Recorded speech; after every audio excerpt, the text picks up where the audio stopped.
ito ay rated SPG. Striktong patnubay at gabay ng magulang ang kailangan. Maaaring may masiselang tema, lengguwahe, karahasan, sexual, horror o droga na hindi angkop sa mga... Magbabagong buhay na nga itong si Gomar at Malu at papunta na nga sila muli sa Baguio upang ngang magsimula muli. Subalit may makikita nga silang kahinahinala sa bus terminal.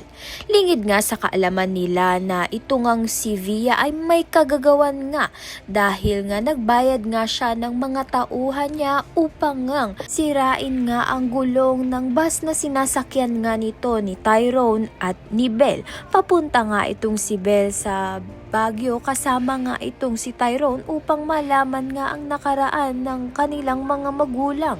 Subalit dahil naghihiganti nga itong si Via, gusto na nga niyang paslangin ng dalawa. Subalit marami ngang madadamay. Mabuti na nga lamang na may ebidensya nga itong si Malu at Gomar na makakatulong nga kay Rosel na pagbayarin nga itong si Via dahil nga sa ginawa nga niyang paghihiganti.